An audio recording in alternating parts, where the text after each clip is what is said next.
soif, t'as pas faim? Bah non, ça va, tu sais, je finis, j'ai encore 2 plans et après...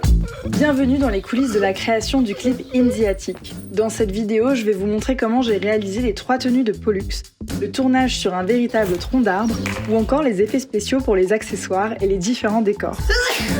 J'espère que vous avez 3 minutes devant vous, c'est parti!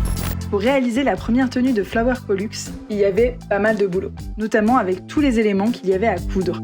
Parmi quelques étapes, la création d'une fermeture à lacets dans le dos du bustier, la couture des manches avec le tissu à fleurs brodées, mais aussi toutes les broderies de feuilles et les fleurs dahlia à épingler une par une sur un collant épais et opaque. Pour le maquillage, je me suis inspirée de cette référence pour créer un mélange de taches de couleurs et y associer des touches dessinées vertes et brillantes pour rappeler la tenue et le côté nature.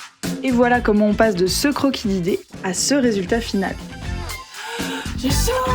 Pour la tenue de Red Pollux, j'ai seulement associé les accessoires achetés pour l'occasion et travaillé au maximum le maquillage qui allait être l'élément clé de cette séquence en fichaille. Évidemment, le rouge était le centre du personnage. Voici notamment l'une des références qui a su m'inspirer. J'ai également taillé un tampon à motif lèvres dans du caoutchouc pour pouvoir me tatouer des bisous sur tout le buste en toute autonomie. Enfin, pour Childy Pollux, notamment pour la coiffure, j'ai dû utiliser beaucoup de lac. Voici la référence maquillage sur laquelle je me suis appuyée pour ensuite passer de ce croquis d'idées à ce résultat. Ça rec. Waouh, j'ai dit ça rec, pas ça twerk, comme toi là. Ça c'est pas mal, ça. J'en ai marre, dès qu'il y a un petit coup de vent, il part.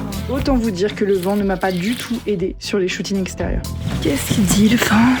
Je ne sais pas, je ne parle pas le vent. Grâce à ce sapin dans le jardin du voisin, étouffé par le lierre et prêt à rendre l'âme, j'ai pu filmer la scène centrale du clip en images réelles lorsque je grimpe sur un haricot géant. J'ai ainsi pu minimiser les images créées par ordinateur. Pour donner un aspect onirique à cet arbre et le transformer en haricot, j'ai simplement utilisé des chenilles vertes que j'ai entortillées autour des lianes de lierre. J'ai ensuite récupéré quelques lianes et mes chenilles vertes pour recréer le haut du haricot qui termine sa route dans le grenier. Je suis prête à tomber du trou. Enfin, pour créer la scène de la grotte, j'ai tendu 2 draps noirs et un drap fond bleu en arrière-plan. J'ai dû faire avec les moyens du bord, donc j'ai un peu galéré à le tendre au maximum tout en arrivant à créer une douche de lumière au-dessus de ma tête. En m'inspirant de ces quelques clichés de nature et texture, j'ai créé les décors de la grotte artificiellement avec une IA. Après une superposition de tous ces masques, voici le résultat. Autre détail important, les jouets dans le grenier. Pour agrémenter ce décor, j'ai créé des boucles d'animation en stop motion sur fond vert et fond bleu que j'ai pu intégrer à divers endroits du décor du grenier selon la position de Childy Pollux.